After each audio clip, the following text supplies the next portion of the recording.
productos americanos y relacionados al mercado de granos, donde hemos visto el anuncio de acuerdos con Indonesia, Vietnam. Ahora, todo el foco tiene que estar puesto en lo que pase con China.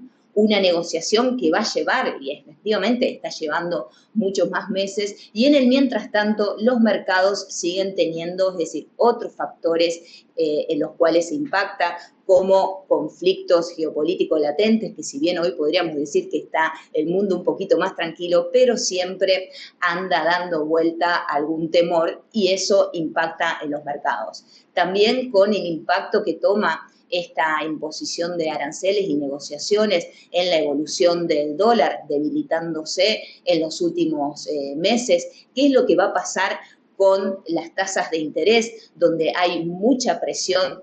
Y hemos escuchado declaraciones recientemente de que Trump quiere sacar de ese puesto a Powell porque efectivamente no está tomando las decisiones que debería tomar para poder mejorar la situación americana a la baja de las tasas de interés de la Reserva Federal, pero ya hay distintos economistas que están hablando que podría producirse en septiembre, y ahora declaraciones de estos últimos días hablaban de ahora julio.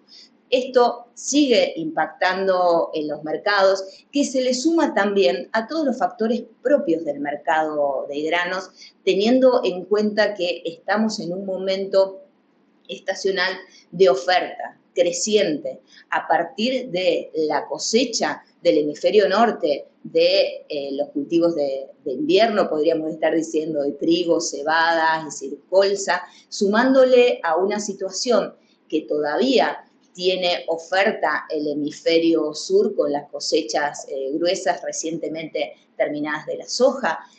Hoy se sigue recolectando, es decir, el maíz en Brasil y en Argentina, mostrando oferta que ingresa a los mercados y que se le va a sumar también una oferta significativa a partir de la cosecha americana, que empezará en los próximos meses, pero que hoy nos está mostrando buenos indicadores del desarrollo de los cultivos implantados.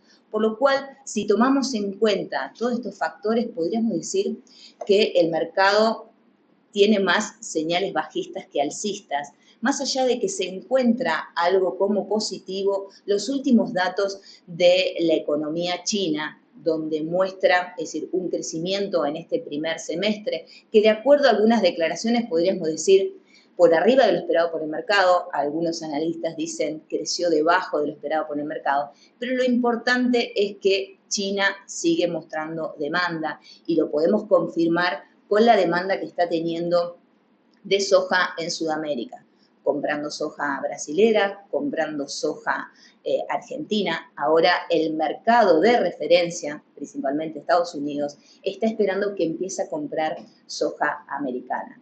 ¿Por qué esto? Porque si nosotros consideramos lo que sucede habitualmente con el mercado de soja americana, a esta época del año ya deberíamos tener algunas compras anticipadas de la próxima campaña, 25-26, para darle un sostenimiento a los precios, y eso todavía no aparece.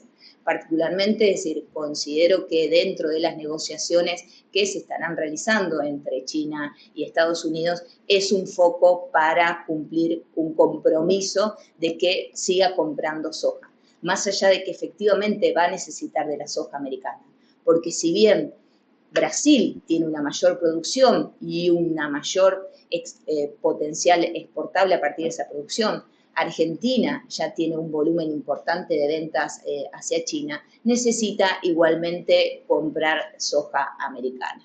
Pero estos factores que podríamos estar relacionados de alguna forma al mercado de granos, luego se le suma también otros aspectos propios de nuestra economía, en el cual en estos últimos días hemos visto el reacomodamiento de algunas variables macroeconómicas que tienen impacto en el comportamiento del dólar, las tasas de interés, variables que son significativas para nuestro mercado, así como lo fue el incremento nuevamente de los derechos de exportación de algunos productos, entre ellos el complejo soja, maíz, girasol, salvó el trigo hasta marzo del año que viene. Y esta situación de mayor derecho de exportación para todo el complejo oleaginoso, llevó a que la soja tuviera en las últimas semanas, antes de el día D, que fue establecido como el 30 de junio, un importante volumen de negocios, y podemos ver acá en el comparativo con otras campañas a la misma época, cómo hoy tenemos prácticamente el 52% de la cosecha de soja con algún tipo de negocios, donde parte de esa cosecha todavía tiene negocios a fijar y ya con precio estamos cerca del 41,5%, que comparativamente con otros años es significativo, por lo cual vemos que se han adelantado ventas por parte de los productores, y también con estos datos podemos señalar que se han adelantado ventas por parte de los exportadores y las industrias, ya que si tomamos el acumulado de ventas al exterior, tomando en cuenta el poroto y el equivalente de los subproductos, nos podría llegar a dar casi 29 millones de toneladas comercializadas al exterior. E internamente tenemos 26.300.000 toneladas. Esto nos está mostrando que todavía el sector, para poder abastecer esa demanda externa, va a seguir comprando. Ahora, ¿cuáles son los valores sobre los cuales puede comprar? Vemos la capacidad de pago en niveles más bajos de lo que veíamos antes de que subieran los derechos de exportación. Y en verdad, con esa medida provocó una baja en los precios de los productos. Y en el caso de la soja, cuando teóricamente podríamos ver una caída cercana a los $25, la baja llegó a estar y a representar $19 el precio de la soja. Hoy recomponiendo, y si tomamos en cuenta esos valores antes del 30 de junio y los valores actuales, podríamos estar teniendo tan solo una caída de $8. Por lo cual hoy se ve en el mercado que todavía hay soja para estar comercializando. Perdón, Lore, ahí durante junio vimos que se hicieron muchísimos negocios de soja. Entonces, vos estabas manifestando que queda todavía margen para seguir haciendo negocios. Sí, efectivamente, si nosotros tenemos en cuenta la producción de soja, que puntualmente ayer la misma Secretaría de Agricultura ajustó al alza la proyección de producción de soja, nos muestra que todavía hay soja sin comercializar. Podríamos decir que casi cercana a los 24 millones de toneladas solamente de esta cosecha. A eso le tenemos que sumar un carry importante de campañas anteriores, pero hoy nos está mostrando que al quedar mercadería y que los precios futuros, por ejemplo, la posición noviembre o aún la posición mayo de la próxima cosecha, no estarían mostrando los derechos de exportación actuales, porque la paridad también para esas posiciones estaría cercana a los 265, $63 en posición noviembre, por lo cual hoy puede ser una oportunidad seguir haciendo negocios con posiciones diferidas, con una posición noviembre, ya sea en dólares o en pesos, donde puede ser una alternativa para calzar necesidades futuras, ya sea de obligaciones financieras o alguna compra de algún otro bien que tenga que hacer el productor. Pero creo que todavía puede haber alguna oportunidad. Después hay herramientas para, en tal caso, presentarse un contexto más favorable de precios, poder cubrirlos en el mercado a término. Perfecto. Bárbaro. Entonces, vemos que la soja ya tiene un importante volumen de comercialización, pero que todavía queda sin negociar. Pero a este producto se le suma también aquellos que quedan en el mercado, como podemos ver acá también el maíz. En el caso del maíz, si nosotros comparamos otros años a la misma época, podríamos mostrar que hoy hay un retraso en la comercialización del cereal, ya que tan solo tiene un 42% comercializado, sumando en este caso negocios a precio y negocios a fijar. Pero aún con ese volumen que viene demorado, podemos ver en el otro gráfico donde se compara la evolución de esta comercialización por parte de los productores y la comercialización por parte de los exportadores, fronteras afuera, declaraciones de ventas juradas al exterior, y los últimos registros reportados nos están mostrando que al comparar estas dos variables, compras y ventas, el sector exportador en este producto tiene una posición neta vendida, cercana a los 22 millones de toneladas de ventas al exterior y algo menos de compras en el mercado doméstico. Estas compras en el mercado doméstico, aún retrasadas y operándose el maíz hoy en un valor en el mercado que nos está mostrando valores por arriba de la paridad de pago del exportador, con un ritmo de ventas al exterior prácticamente paralizado después de haber alcanzado ese volumen significativo declarado hasta el 30 de junio, pero con un valor de ventas hacia el futuro, como ustedes pueden ver en este cuadro, comparando tres posiciones hacia el maíz, una posición disponible por el hecho de seguir vendiendo este producto y comercializándolo en el mercado internacional, una posición diciembre o una posición ya de la próxima cosecha, nos muestra valores por arriba de lo que está en el mercado, de los valores que estos exportadores pueden estar compitiendo en el mercado. Aun cuando, al comparar los precios FOB que ustedes ven de los principales exportadores mundiales de maíz, hoy vemos que Argentina todavía está competitivo, siendo el valor más bajo en el mercado. Sin embargo, tenemos que comparar que Argentina ya tiene mayormente, es decir, la producción disponible de este grano con un potencial exportable de 31 millones de toneladas, pero que se le suma la competencia en este cortísimo plazo por parte de Brasil, con una cosecha en 132 millones de toneladas proyectadas, tanto por el USDA como por la CONAB, pero también encontramos hoy informes privados que están hablando de una cosecha quizás cercana a los 140 millones de toneladas, que si bien Brasil tiene un importante consumo doméstico, fíjense que las proyecciones de exportación son de 36 millones de toneladas, hoy demorada esa recolección, pero que en las próximas semanas, clima mediante y también la llegada a los canales comerciales va a permitir también que Brasil se vuelva más competitivo, porque hoy en la comparación de los valores vemos que Brasil todavía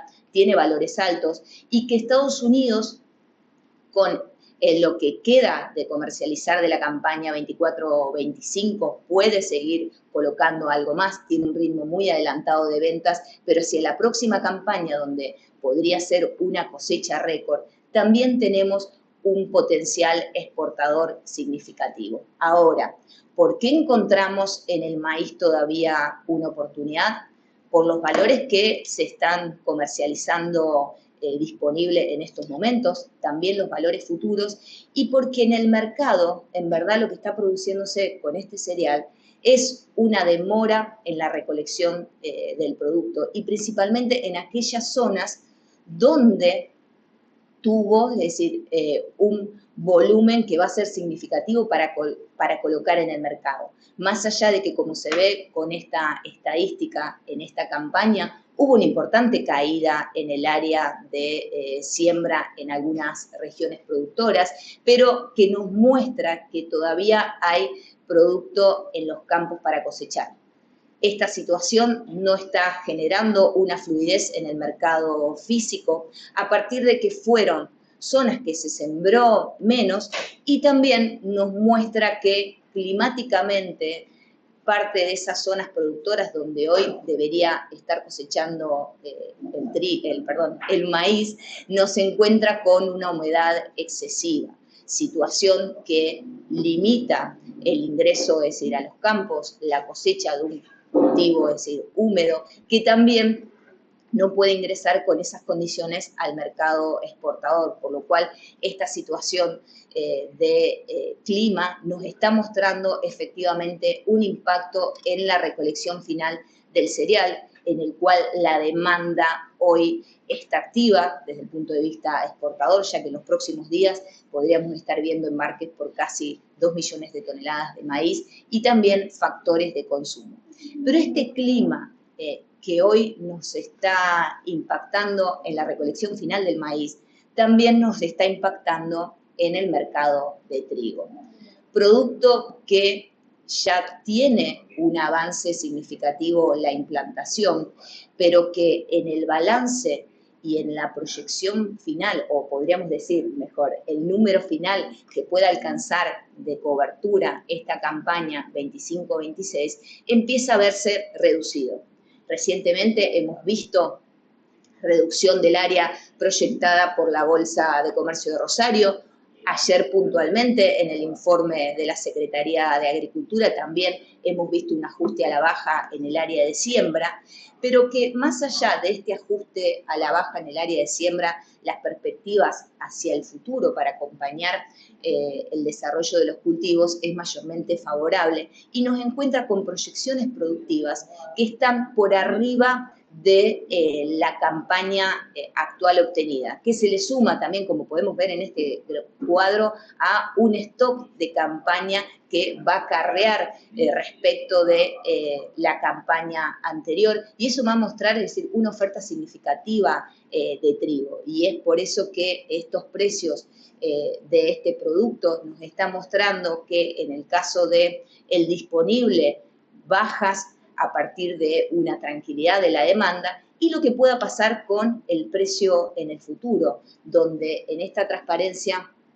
podemos ver la evolución del precio del trigo de la nueva campaña, que si bien está bastante lejos de los niveles que se pudo comercializar este producto el año pasado, pero podemos ver que a esta época del año está mucho más cerca y lejos de esos niveles de 240, 250 dólares que hemos visto para el trigo. Pero al compararlo en nivel promedio, fíjense que está por arriba del promedio de los últimos años, teniendo en cuenta los 200 dólares que hoy está operando el trigo. Producto que hemos visto una mejora en los precios semanas anteriores por arriba de los 200 dólares, pero que está lejos de los niveles que podíamos esperar quizás haber obtenido campañas anteriores. Ahora, a partir de estos niveles de precio, cuando analizamos márgenes, tenemos en cuenta que hoy, si bien el trigo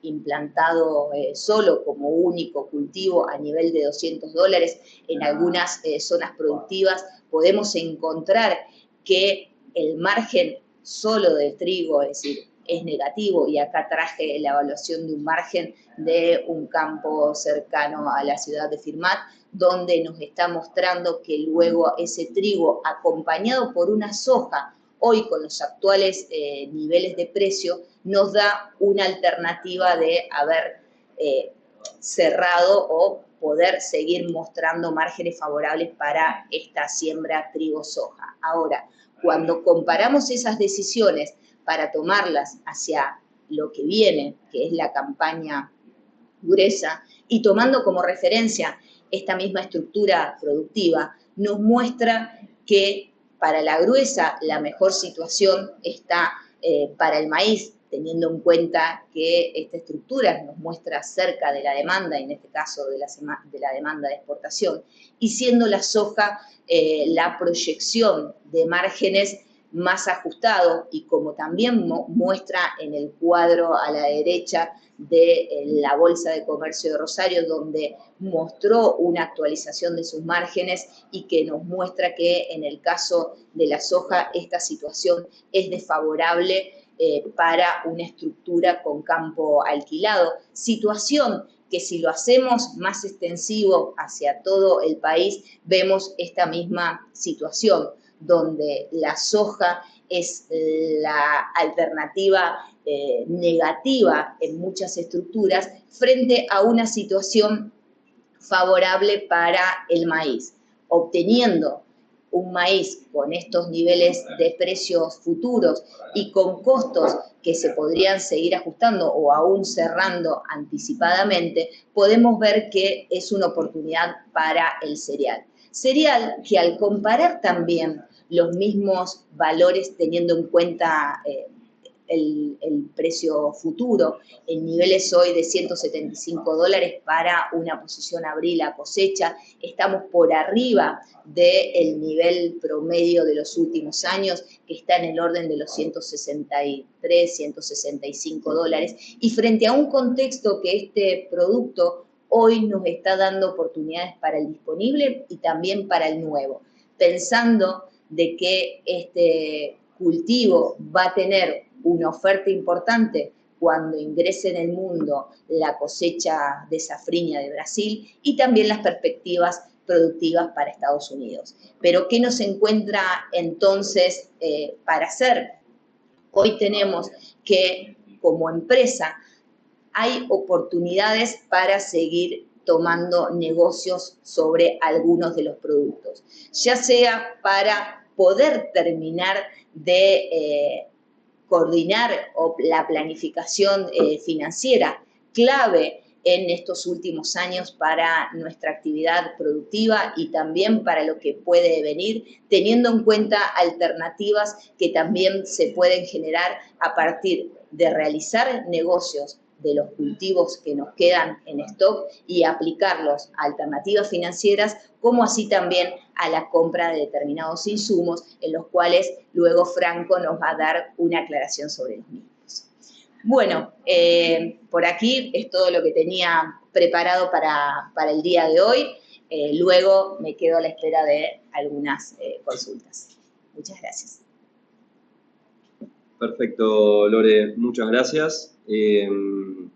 Como comentario, para agregar a lo que decía Lore, nosotros después al final vamos a tener la parte de recomendaciones del área de Roagro, de qué recomendamos, digamos, vender y hacer con el dinero en el caso de que sea excedente.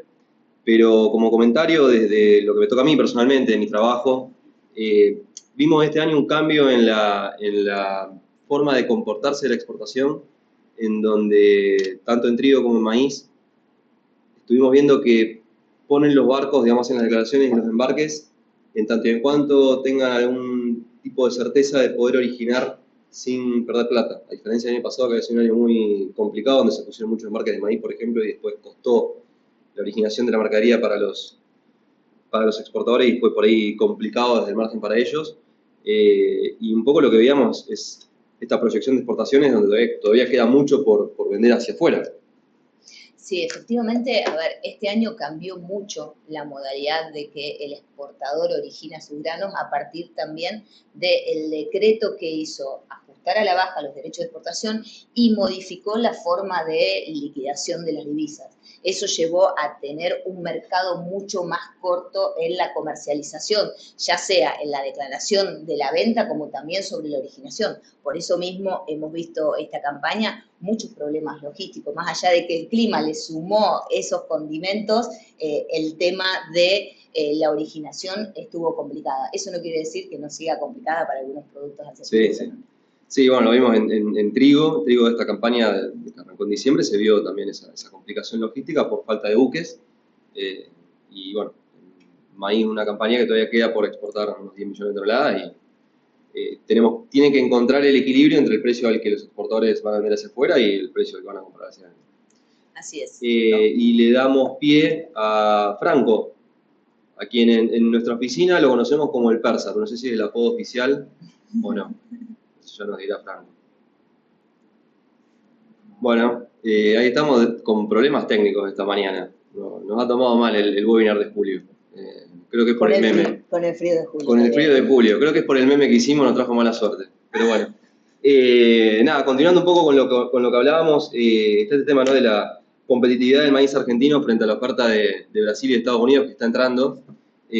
Por eso recalcaba un poco, y creo que vos también lo hacías en tu presentación, esta cuestión de, ojo que el maíz tiene buenos precios, digamos, si bien no son los mejores precios que vimos para el maíz de segunda, porque hace unos meses teníamos precios más elevados, estamos viendo precios que, dada la capacidad teórica de pago de la exportación, siguen siendo buenos, y una perspectiva inmediata hacia adelante de un mercado de maíz a nivel mundial presionado. Sí, totalmente. Eso nos muestra hoy que entre los cultivos que podría ser la oportunidad para vender, el primero en la escala debería ser el maíz por este diferencial de precio que todavía encontramos con compradores que necesitan originar ese cereal, ya sea porque le está llegando el barco o tienen los compromisos al exterior, y con el retraso que hemos tenido de la cosecha y también lo que puede terminar de pasar con la cosecha que queda en los campos, porque en provincia de Buenos Aires hay mucha humedad, hemos visto lluvias recientes y eso se viene retrasando.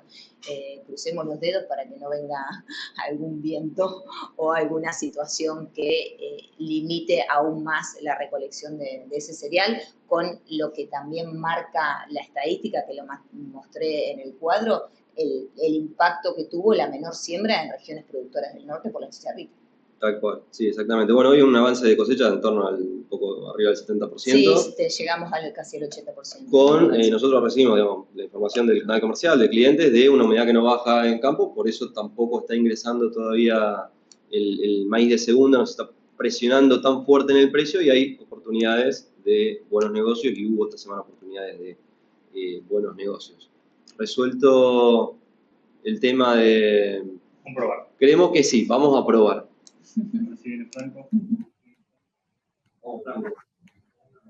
Bueno, ahí parece que estamos. Bueno, comienzo de donde estábamos. En el marco de los nitrógenos habíamos dicho que los precios tienen una tendencia alcista. Esto se debe principalmente a una licitación que tuvo India, en el cual el precio licitado promedio salió $25 por encima de lo esperado. India no terminó de cubrir toda su posición, sino que le falta comprar nitrógeno todavía. Esto impulsó a jugadores como Brasil a salir a tomar posición ante una eventual nueva licitación de India y que los precios suban aún más. En el mercado todas las tendencias son alcistas, ya que India está comprando, China restringe y la oferta en el Medio Oriente está siendo ajustada por el contexto que se está atravesando allí. En cuanto al mercado interno, tenemos muchos proveedores que quedaron posicionados en precio más barato que la reposición y hoy están saliendo a vender esa mercadería por debajo de la reposición que tenemos hoy, que ronda alrededor de $1. En cuanto a los fosforados, el panorama es que hace más de un año los precios vienen firmes. India sostiene la demanda y otros países convalían los aumentos de precio a partir de eso.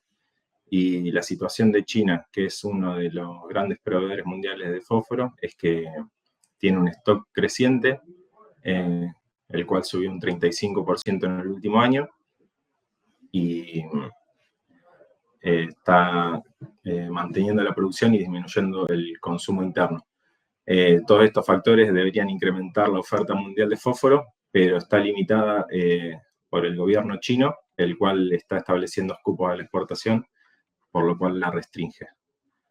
Yendo un poco más a los aspectos productivos, vamos a dar una breve reseña de la relación insumo-producto para urea y MAP versus maíz. La relación insumo-producto de la urea empeoró, estableciéndose cerca del promedio de los últimos 5 años, por lo cual sigue siendo un buen momento para comprar urea, ya que todas las tendencias indican que va a subir, por lo cual sería una buena recomendación ir calzando algo de insumos de alguna manera para nitrógeno. Pasando a MAP, si quieres pasar. Vemos que la relación empeoró y ya está una unidad por encima del promedio histórico. Esto, en resumen, lo que implica es que reduce los márgenes para el productor, pero no necesariamente impacta en la superficie y en la intención de siembra de maíz. Seguramente el recorte venga de la parte de la tecnología de insumos que se va a aplicar en los cultivos y no en una reducción de la superficie. Yendo a la comercialización de semillas de maíz. Bueno, se cortó la presentación, pero bueno, básicamente ahora la idea es hablar un poco de semilla de maíz. La idea es hablar un poco del avance de ventas, el cual viene siendo muy bueno. Esto influyó en que la mayoría de los semilleros den por finalizada la precampaña de maíz, la cual tiene, bueno, precios muy competitivos y condiciones de financiación superadoras. Se está viendo en la mayoría de listas de precios de los semilleros un aumento en la bolsa, especialmente en los híbridos de punta, los cuales son los más demandados.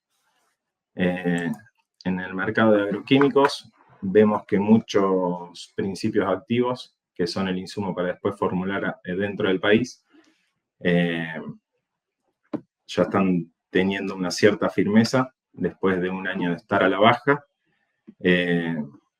y los precios internos hoy están quedando por debajo de la reposición, ya que hay una gran cantidad de oferta en el mercado interno y la demanda aún no termina de despegar, por lo cual los precios no están reflejando el costo de reposición del mercado externo. Finalmente, un comentario de las tasas financieras. Estamos viendo ya desde hace un tiempo que las tasas bancarias vienen a la suba, mientras que las tasas comerciales están muy planchadas. Esto implicaría una posible suba de las tasas en los próximos meses y el fin de las tasas subsidiadas, como por ejemplo Enera tasa cero o Agronación con 10 puntos de bonificación. Bueno, esa era toda mi presentación. Disculpen el inconveniente. Bueno, esto me recuerda a la película Cumbres Borrascosas, primero porque se ve medio borroso, y a lo que el viento se llevó. Me faltó un pedazo de presentación. Pero bueno, creo que viernes 18 no te cases ni te embarques ni hagas un webinar. Vamos a cambiar el... Para mí fue por lo que dijiste de Julio. Puede ser por lo de Julio. Bueno, vamos a ir a la parte de las recomendaciones de lo que ponemos nosotros desde RoAgro. Un poco lo que les quería comentar es, en torno a lo que veníamos hablando, o en relación a lo que veníamos hablando, la recomendación primeramente es, digamos, vender el maíz. Todas las posiciones de maíz consideramos que están en un buen precio dado el contexto internacional y el panorama de corto o mediano plazo. Tanto el maíz disponible como el de septiembre, que están cerca de los $175 por tonelada, como el maíz nuevo, que en el caso de abril también está cerca de los $175 por tonelada. Hay negocios con entrega diferida y pago anticipado, sobre todo se estuvo viendo el septiembre en torno a los 220.000 pesos, tanto para Rosario como para Bahía, como en el caso de Quequén. Quizás ayer bajó un poquito, hay que ver cómo viene el mercado en los próximos días, pero ese precio se vio, se pudo acceder y es una buena venta. Considerar las coberturas con opciones. Ustedes saben que nosotros en RoAgro tenemos negocios de formato acumulador, en donde son contratos a fijar, en donde, por ejemplo, si quedan 100 días al vencimiento, cada día se define el precio de una X cantidad de toneladas. Si hacemos 100 toneladas por 100 días, sería cada día se define el precio de una tonelada. Eso permite poner precios un poco por arriba de lo que se ve en el mercado. Se puede hacer acumulador con duplo en el nivel de acumulación, es decir, que si supera el precio de acumulación, fija el doble de volumen simple, en donde fija solamente ese volumen, y abajo, nivel de knockout o de piso. Como un piso techo tradicional, quizás, pero un poco más sofisticado y da un nivel un poco mejor de venta. En segundo lugar, nosotros vemos, digamos, prudente ir avanzando en la venta de trigo, tanto el disponible como el diciembre, ambos están en torno a los $200. Lo comentaba Lore en su presentación, va a haber un stock final de trigo un poco superior, la cosecha del año que viene parecida al año pasado, un poco por arriba, con lo cual el mercado va a estar sintiendo un poco la presión de la oferta. Ya lo vimos el año pasado, también como comentamos hace un ratito, una exportación que puso los embarques siempre y cuando pudiera originar el producto, siempre y cuando pudiera ser rentable y no ir a poner la cabeza perdiendo plata. Entonces, eso también hace que la logística ya a la cosecha pueda ser un poco más complicada si se mantiene la tendencia que arrancó el año pasado. En este caso también pusimos un ejemplo de un acumulador duplo con piso, 204-196. Y en tercer lugar dejamos la venta de soja por una cuestión de que quizás a mediano plazo quedan algunas cosas por definir, tanto a nivel de retenciones como mercado internacional. Los precios de la campaña disponible, también como lo comentó Lore, son buenos. Tenemos una soja septiembre en torno a los $270 con pago anticipado o $275 sin pago anticipado. La noviembre y la mayo en torno a los 282. Son precios que están por encima de la capacidad, dadas las retenciones actuales, que son más altas que las que tuvimos hasta junio. En este caso también, para la campaña nueva, un ejemplo de un acumulador con duplo y piso, en $290-$275. Por la duda lo vuelvo a explicar. Acumulador duplo piso significa que, para el caso de mayo, que estamos como a 170 días, decir, el volumen del contrato se divide por los 170 días, un poco más, 190 días, 190, por ahí. Se divide por la cantidad de días y todos los días, según el precio de la posición mayo, se va a definir si fija 1 tonelada, si está dentro del precio de acumulación, que sería el 2.90, el duplo, y el piso, que es el 2.75, fija 1 tonelada. Si está arriba del 2.90, fija el doble, por eso es duplo. Y si está abajo de 2.75, va a fijar al piso, que es 2.75. Ese sería el caso de un acumulador con duplo y con piso. En este caso, lo que le queremos poner en este cuadro es la diferencia entre hacer ventas de disponible y colocación a tasa o directamente ventas de entregas diferidas, especificadas. Esto viendo digamos, la posición un poco nuestra en respecto al mercado cambiario es que vamos a ver el tipo de cambio en torno a los 1.250, 1.300 hasta septiembre por lo menos. Luego tenemos las elecciones y el trimestre de mayor demanda para lo que es el mercado de divisas, donde podemos ir a buscar un nivel un poco más alto. Hay que ver cómo se resuelve el tema eleccionario, qué ve el mercado hacia adelante. Y ya luego entraríamos a un nuevo trimestre bueno, pero pensando en la cosecha del año que viene, en donde deberíamos ir a buscar niveles un poco más altos. Entonces, lo que buscamos con estos cuadros es darle una referencia de si conviene hacer una venta en pesos del disponible y colocar la tasa o directamente hacer la venta con entrega diferida más venta de tipo de cambio. En estos casos estamos viendo diferencias no tan grandes para el maíz. Por ejemplo, una posición septiembre, la venta disponible colocada en el ECAP con vencimiento de septiembre nos da 235.000 contra unos 239.000 de la entrega septiembre con tipo de cambio futuro. Entonces ahí, bueno, ya dependerá de la necesidad de sacar el maíz de campo que tengan, si lo pueden esperar a septiembre o no. En el caso de la soja da un poco más de diferencia, una cuestión de que el mercado disponible todavía mantiene alguna brecha contra los precios futuros, entonces en este caso sí conviene dejar la soja guardada, quizás hacer la venta directamente con entrega diferida y venta de tipo de cambio.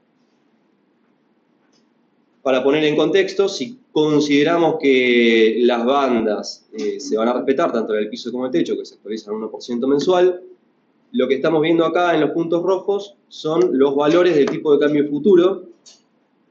De nuevo, si confiamos en el éxito del gobierno, del programa y en que el arreglo cambiario actual se mantiene hacia futuro, lo que queremos marcar más que nada es, por ejemplo, mayo 2026, en donde el futuro de tipo de cambio está bien cerca de la banda superior proyectada para ese mes, al 1% de crecimiento.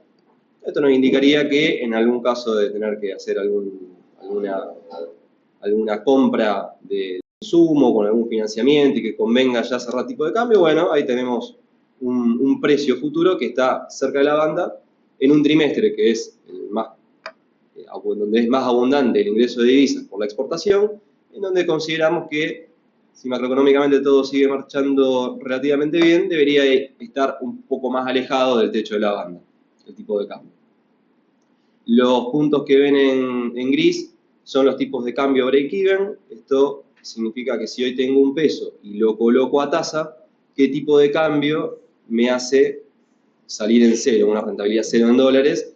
De vuelta, creo que a medida que nos vamos hacia fin de año, empezamos a ver que los tipos de cambio break-even se colocan sobre la banda superior, dejando poco margen de pérdida en dólares si consideramos nuevamente que la macroeconomía va a marchar de acuerdo a lo que el gobierno propuso y todo va a seguir subiendo. En el caso de no tener, digamos, de no querer quedar en pesos y de no necesitar el dinero producido por la venta para ningún otro negocio de insumo, ganadero, compra de inmuebles, etc., hay alternativas en el mercado financiero. Ponemos acá algunos ejemplos de inversiones Dollar Link, tanto de sector público como privado, corporativo y el segmento de pagarés.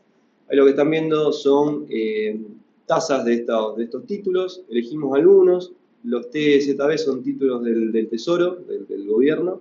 Los pagarés tienen tasas un poco más altas, quizás un riesgo un poco más elevado y una liquidez menor, en el caso de tener que deshacer la inversión antes de tiempo. Y hay una obligación negociable de YPF, que es la IMCMO, y de Vista, que es la BSCHO, como referencia de las tasas que se mantienen. Obviamente, quizá la obligación negociable corporativa, digamos, el dollar link corporativo, que tiene un poco mejor liquidez, que no tiene riesgo nacional, está rindiendo un poco menos que lo que rinden, obviamente, los pagaré, que tienen menos liquidez y otro tipo de riesgo. Lo que voy a mostrar como ejemplo de colocación de capital en caso de querer realizar la venta para tomar precios que están por encima de la capacidad y no necesitar, digamos, no tener alocación del dinero en el corto plazo. Bien, vamos a ver si quedó alguna pregunta que nos hayan pasado por el chat. Pregunta acá, tenemos una. ¿La política de aranceles que están revisando por país tal vez complica alguna exportación puntual a algunos de los destinos habituales? Bueno, cuando se anunció el acuerdo inicial que se realizó con Vietnam, donde Vietnam se compromete a comprar determinada cantidad de millones de dólares de productos americanos. Ese compromiso también incluía productos agrícolas, y en los cuales hoy tenemos a Vietnam como un importante comprador de maíz, y es el principal comprador de maíz en Argentina. Por lo cual, es decir, si efectivamente llega a un acuerdo con Estados Unidos y compromete productos agrícolas, el primero que va a comprometer es el maíz, por lo cual podría ser una pérdida en el mercado. Ahora, desde el otro lado, podemos tener una expectativa de que si efectivamente China podría actuar en el mercado buscando algo de maíz, que hoy no se ve en el corto plazo, Argentina está preparado para abastecerse luego de que el año pasado se aprobaran los protocolos para exportar este cereal al país asiático. Lo que sucede es que hoy, es decir, en materia de precios, como marcáramos en la presentación, Argentina todavía sigue siendo competitivo. Hay que esperar cuánto dura esa competitividad, teniendo en cuenta el maíz brasilero que va a entrar y también luego el maíz americano. También se planteaba con la negociación que se afirmó esta semana con Indonesia. Indonesia es un importante también comprador de trigo argentino, por lo cual, es decir, Argentina creo que también se tiene que apurar para cerrar acuerdos contra Estados Unidos. Bien, se está complicando el mercado. Después, con cuestión de precio, todo se arregla. Lamentablemente, eso haría que los precios de los productos argentinos para poder llegar a esos mismos destinos tengan que tener niveles más bajos. Y hoy lo estamos viendo para el maíz, que está competitivo, pero luego para el exportador originar domésticamente tiene un margen negativo. Tal cual, que lo comentábamos antes, ¿no? Esa diferencia entre la competitividad que hoy te da el valor FOB hacia afuera, pero que para adentro no le deja comprar no llega a comprar en un nivel en donde le sirva hacer el negocio. Así es. Tenemos otra pregunta con respecto al maíz. Nos comentan, digamos, si cambió el consumo de maíz en origen porque hoy el negocio de las carnes es bueno. Bueno, a ver, hoy con lo que se está observando en la ganadería tiene buenos resultados, se proyectan favorables respecto de la demanda. Lo que cambió el consumo también está relacionado a que hay zonas productoras de maíz que por lo menos esta campaña no obtuvieron, es decir, la producción porque no se sembró, por lo cual va a haber zonas en las cuales va a haber un déficit, ya lo sabemos, provincia de Entre Ríos, que siempre tuvo un déficit respecto de su demanda de maíz dentro de la provincia con respecto a su producción, por lo cual va a haber, diríamos, determinados consumos que van a estar firmes originando este producto, pero puede haber algunas otras alternativas. Pensemos que también esta campaña hubo un importante incremento del sorgo como producción por lo que se sembró y la comercialización del sorgo con destino a exportación. Estamos en un momento estacional donde se está siendo demandado, pero también la oferta supera la demanda de exportación. Bien. Acá tenemos un par de preguntas financieras que las voy a responder yo. Soy idóneo en mercado de capitales. Me parece que vos sos idóneo en muchas cosas. Después volví a lo grano, pero hice el examen. ¿Hiciste el examen y lo aprobaste? Porque el hecho de hacerlo no es aprobar, sí lo aprobé. Sí, lo probé. Nos preguntan acá si para comprar pagarés hay que ser inversor calificado o cualquiera puede comprar. Cualquiera puede comprar, sí, obviamente, no, cualquiera a través de una link, ¿no? Sí, obviamente, en este caso lo que recomendamos es tener el perfil digamos, el test del perfil inversor, dado que tiene esta particularidad, ¿no? Del riesgo contraparte, de la liquidez. Entonces, en ese caso, simplemente asesorarse bien con el comercial de valores que lo atienda, para que quede claro, digamos, que tiene menor liquidez, o sea que va a ser más difícil salir antes del vencimiento, y que el riesgo de contraparte quizás puede ser un poco más alto. Vimos este año, digamos...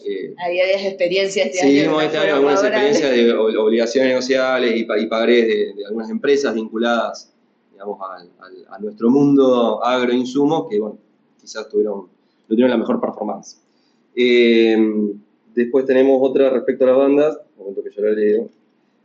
¿Cómo interpretan el hecho de que el tipo de cambio esté en el techo de la banda? ¿Consideran que se va a mantener la devaluación del 1% mensual?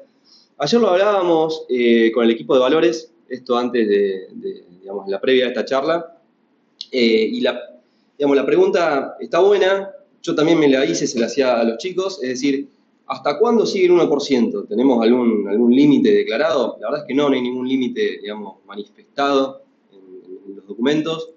Esto se entiende que sigue, y que a futuro lo que te va a hacer es un mercado que termina siendo de flotación más limpia, porque no vas a tener, digamos, las bandas van a ser tan grandes que va a ser prácticamente como si no existieran.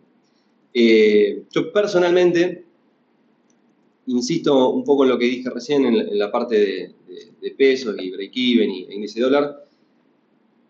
Yo hoy me mantengo en la postura de que esto sigue, digamos, la macroeconomía sigue marchando bien, entonces no hay un problema no hay un problema que haga que esas bandas no se respeten. Creo que la cantidad de dólares que tiene el Banco Central permite en primera instancia sostener el nivel de tipo de cambio de la banda superior, si llegara, y al mismo tiempo debería, siempre y cuando la inflación no se desboque por ese motivo, debería darte un nivel de tipo de cambio real multilateral mucho mejor del que teníamos, por ejemplo, a principios de este año, en donde hubo otras cosas que cambiaron en el mundo y que hicieron que la competitividad argentina deje de deteriorarse. Tampoco, digamos, mejoró un poco ese nivel de tipo de cambio real multilateral, no está en niveles súper competitivos, pero cortó la tendencia bajista. Recordemos que a fin de año pasado teníamos a un Brasil con un real en 6.20 y hoy estamos en 5.50, 5.40, 5.60, depende del momento.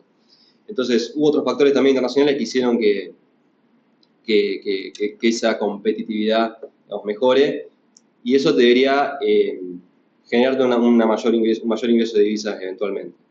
También lo vimos en el resultado de la balanza comercial de salió ayer el dato, salió, esta semana, ayer salió con 900 millones de superávit, impulsado por el sector energético. Entonces creo que, digamos, en el largo plazo se te puede ir al techo de la banda el tipo de cambio, pero no va a perforarlo. No vamos a ver una situación donde perfore.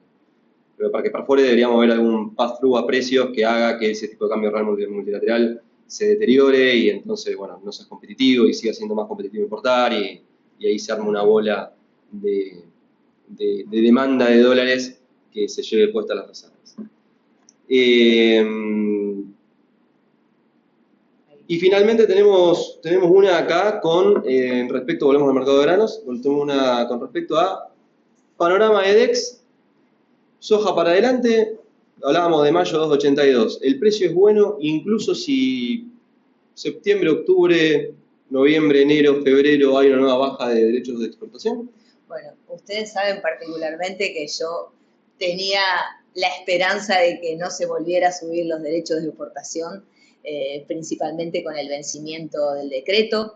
No se produjo, pero cuando estamos viendo los precios hacia el futuro, principalmente una posición noviembre o una posición mayo y teniendo en cuenta los valores internacionales, hoy nos están mostrando estos precios un regreso a la baja de los derechos de exportación en el orden del 6, el 7%.